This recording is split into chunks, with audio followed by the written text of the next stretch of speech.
નમસ્તે મિત્રો, આજના ગુજરાત સમાચારની અંદર આપ સર્વ સાથે મિત્રોનું ફરી એકવાર સ્વાગત છે. તો આજના સમાચાર વિશે વાત કરું તે પહેલાં તમને જણાવી દઉં કે વિડીયો ખૂબ જ અગત્યનો છે અને આજના સમાચારની અંદર ખેડૂત ઉપયોગી સમાચારો વિશે વાત કરેલી છે. તો વિડીયોને છેલ્લે સુધી જોતા રહેજો અને ચેનલને હજુ સુધી સબસ્ક્રાઇબ ના કરી હોય તો તે પણ કરી લેજો. તો મિત્રો વાત કરીએ આજના પ્રથમ સમાચારને લઈને. તો માત્ર ₹2માં 65,000 પુસ્તકો વાંચો. હવે મિત્રો ₹2માં 65,000 પુસ્તકો વાંચી શકાશે. ગાંધીનગર સેક્ટર 21ના સરકારી જિલ્લા ગ્રંથાલયમાં આ સુવિધા ઉપલબ્ધ થવાની છે. 6 માળના પુસ્તકાલયમાં મહિલાઓ, પુરુષો, વૃદ્ધો, બાળકો, અંધજનો માટે અલગ વ્યવસ્થા કરાઈ છે. મિત્રો આ ઉપરાંત લાઇબ્રેરીમાં 4,000 પુસ્તકો ઓનલાઈન વાંચી શકાશે. 20 દૈનિક અખબાર, 162 સામાયિક પણ ઉપલબ્ધ હશે. મિત્રો સભ્ય બનવા માટે ₹40 ડિપોઝિટ અને 5 વર્ષના વાર્ષિક ₹2 લેખે ફી ભરવાની રહેશે. ત્યારબાદ મિત્રો મહત્વપૂર્ણ સમાચાર વિશે આગળ વાત કરીએ. તો પેટ્રોલ ડીઝલના ભાવમાં ઘટાડાની શક્યતા. પેટ્રોલ અને ડીઝલના ભાવમાં ઘટાડો થવાની મીડિયામાં અટકળો ચાલી રહી છે. કેન્દ્રીય પેટ્રોલિયમ મંત્રી હરદીપસિંહ પુરીએ તેને સાચી ઠેરાવતા હકારાત્મક ટિપ્પણી કરી છે. તેમણે કહ્યું છે કે જો આ વર્ષના અંતિમ ક્વાર્ટરમાં ઓઇલ માર્કેટિંગ કંપનીઓ નફો કરે તો દેશમાં ઈંધણના ભાવમાં ઘટાડો થવાની શક્યતા રહેલી છે. વધુમાં તેમણે કહ્યું છે કે તેલ કંપનીઓ મજબૂત સ્થિતિમાં આવી ગઈ છે અને ટૂંક સમયમાં જ નફો કરતી થઈ જશે. ત્યારબાદ મિત્રો મહત્વપૂર્ણ સમાચાર વિશે આગળ વાત કરીએ. હવામાન ફરી બદલાશે. હવામાન વિભાગે જણાવ્યું છે કે વેસ્ટર્ન ડિસ્ટર્બન્સના કારણે 25 થી લઈને 27 ફેબ્રુઆરી દરમિયાન હિમાલયના વિવિધ ભાગોમાં હળવો વરસાદ અને હિમવર્ષા થવાની છે. હવામાન વિભાગે ઉત્તરાખંડ, હિમાચલ, સિક્કમ, અરુણાચલ પ્રદેશ, જમ્મુ કાશ્મીર અને લદ્દાખમાં હિમવર્ષાની આગાહી કરી છે. છત્તીસગઢ, વિદર્ભ, મધ્યપ્રદેશમાં અલગ અલગ ભાગોમાં 50 કિલોમીટર પ્રતિ કલાકની ઝડપે તોફાન આવવાની સંભાવના પણ છે. તેમજ પશ્ચિમ બંગાળ, ઓડિશા અને ઝારખંડમાં હળવો વરસાદ પડી શકે છે. ત્યારબાદ મિત્રો મહત્વપૂર્ણ સમાચાર વિશે આગળ વાત કરીએ.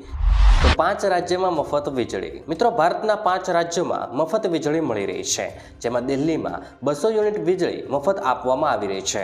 ઝારખંડમાં 125 યુનિટ મફત વીજળી આપવામાં આવે છે.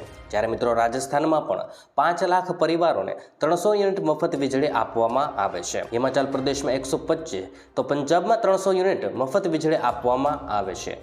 મિત્રો ચૂંટણી નજીક આવતા ગુજરાતમાં પણ મફત વીજળી મળવી જોઈએ કે નહીં તે મિત્રો અમને કોમેન્ટ બોક્સમાં નીચે જણાવજો. ત્યારબાદ મિત્રો મહત્વપૂર્ણ સમાચાર વિશે આગળ વાત કરીએ. તો ડ્રાઇવિંગ લાયસન્સ હોય તો થશે મોટો ફાયદો. મિત્રો હાલમાં જે ડ્રાઇવિંગ લાયસન્સ, લર્નર લાયસન્સ અને કંડક્ટર લાયસન્સની વેલિડિટી સમાપ્ત થઈ હોય એવા લાયસન્સની માન્યતા 29 ફેબ્રુઆરી 2024 સુધી લંબાવવામાં આવી છે. રોડ ટ્રાન્સપોર્ટ અને હાઈવે મંત્રાલયે એક પરિપત્ર જારી કરીને આ જાણકારી આપી છે. સારથી પોર્ટલમાં સમસ્યાઓના કારણે અરજદારોને 31 જાન્યુઆરીથી 12 ફેબ્રુઆરી 2024 વચ્ચે લાયસન્સ સંબંધિત સેવાઓ મેળવવામાં મુશ્કેલીનો સામનો કરવો પડ્યો હતો, જેમને કારણે આ નિર્ણય લેવામાં આવ્યો છે. કોઈપણ દંડ વસૂલ્યા વિના ફેબ્રુઆરી 2024 સુધી આ લાયસન્સ માન્ય ગણવામાં આવશે. ત્યારબાદ મિત્રો મહત્વપૂર્ણ સમાચાર વિશે આગળ વાત કરીએ. તો 1 માર્ચ 2024થી આખા દેશમાં રાશન વહેંચવાની વ્યવસ્થામાં ફેરફાર થવા જઈ રહ્યો છે. 1 માર્ચ 2024 બાદ રેશન કાર્ડ ધારકો માટે વિતરણમાં ગરબડી સહિત અન્ય પ્રકારની પરેશાનીઓમાંથી હંમેશા માટે છુટકારો મળવાનો છે. ગામડામાં બેઠેલા ગ્રાહકો અને દુકાનદારો પર જિલ્લા મુખ્યાલયમાં બેઠેલા અધિકારીઓની નજર રહેશે. આખા દેશમાં POS મશીન લગાવવામાં આવી રહ્યા છે. ત્યારબાદ મિત્રો મહત્વપૂર્ણ સમાચાર વિશે આગળ વાત કરીએ. તો મકાઈના ખેડૂતોને રાહત. મકાઈના ખેડૂતો માટે એક મોટા અને સારા સમાચાર છે. વાસ્તવમાં એટલે કે મિત્રો કેન્દ્ર સરકારે મકાઈના ખેડૂતોની ઉપજ વેચવા અને તેમને યોગ્ય ભાવ આપવા માટે એક માનક પ્રક્રિયા જારી કરી છે. જે મુજબ ઇથેનોલ ઉત્પાદન માટે મકાઈની ખરીદી હવે ગેરંટી કિંમત એટલે કે MSP પર થશે. ઇથેનોલનો સપ્લાય વર્ષ 2023 અને 24 માટે ડિસ્ટિલરીઓ દ્વારા ખેડૂતોને ચૂકવવામાં આવનાર મકાઈની કિંમત ₹2,291 પ્રતિ ક્વિન્ટલ નક્કી કરવામાં આવી છે. જોકે વર્તમાન MSP દર ₹2,090 છે. ત્યારબાદ મિત્રો મહત્વપૂર્ણ સમાચાર વિશે આગળ વાત કરીએ. તો હવે ખેડૂતોને 15 કલાક પણ વીજળી નહીં મળે. મિત્રો ગુજરાતમાં ચૂંટણી વખતે 24 કલાક વીજળી આપવાના વાયદા કરીને ખોબલે મત મેળવનાર સરકારે હવે આ મુદ્દે મોં ફેરવી લીધું છે. વિધાનસભામાં ખુદ સરકારે આ વાતની કબૂલાત કરી છે. હાલ ગુજરાતના ખેડૂતોને 15 કલાક પણ વીજળી આપવાનું કોઈ આયોજન નથી.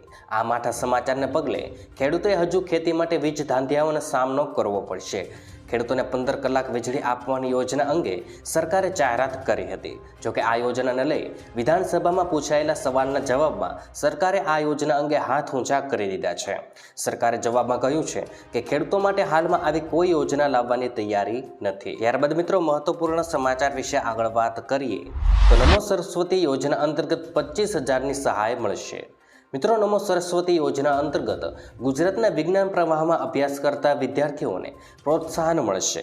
આ યોજના થકી વિજ્ઞાન પ્રવાહમાં અભ્યાસ કરતા ગરીબ અને મધ્યમ વર્ગના વિદ્યાર્થીઓને કુલ 25,000 રૂપિયાની સહાય કરવામાં આવશે. મિત્રો, તમને જણાવી દઈએ કે વિજ્ઞાન પ્રવાહના અભ્યાસક્રમોમાં શિક્ષણને પ્રોત્સાહન આપવા માટે નાણામંત્રી કનુભાઈ દેસાઈએ બજેટ 2024માં આ યોજનાની જાહેરાત કરી હતી. ત્યારબાદ મિત્રો મહત્વપૂર્ણ સમાચાર વિશે આગળ વાત કરીએ તો નવા 3 ફોજદારી કાયદા અમલમાં આવશે. મિત્રો, કેન્દ્ર સરકારે 3 નવા ફોજદારી કાયદા લાગુ કરવા માટે જાહેરનામું બહાર પાડ્યું છે. નવો ફોજદારી કાયદો 1 જુલાઈ 2024 દેશભરમાં લાગુ થવાના છે. 3 નવા કાયદા ભારતીય દંડ સંહિતા, ક્રિમિનલ પ્રોસિજર કોડ અને એવિડન્સ એક્ટનું સ્થાન લેશે. નવા કાયદા હેઠળ મોબ લોન્ચિંગના દોષિતોને આજીવન કેદની સજા થવાની છે. સગીર પર સામૂહિક બળાત્કાર કરનારને ફાંસી અપાશે અને એકતા અને અખંડતાને નુકસાન પહોંચાડવા માટે આજીવન કેદની જોગવાઈ રહેશે. તો મિત્રો, આજના દરેક સમાચાર અહીં કામના પૂર્ણ થાય છે. આપને કહેવા લાગ્યા એ કોમેન્ટ બોક્સમાં જણાવી દેજો. અને વિડીયો કામનો લાગ્યો હોય, સમાચાર ઉપયોગી લાગ્યા હોય તો મિત્રો આ વિડીયોને એક લાઈક કરી દેજો, જેથી કરીને અમને પ્રોત્સાહન મળતું રહે અને દરરોજના ખેડૂતને લગતા, હવામાનને લગતા અને ગુજરાતમાં પળે પળના સમાચાર મેળવવા માટે ગુજરાતની આ ચેનલ તાતની વાતને સબસ્ક્રાઇબ કરી લેજો, જેથી કરીને ગુજરાતની દરેક અપડેટ્સ તમને મળતી રહે. તો મિત્રો, હું મળીશ તમને આવતીકાલે નવા સમાચારો સાથે અને નવી માહિતી સાથે. ત્યાં સુધી મિત્રો મને રજા આપશો. ધન્યવાદ.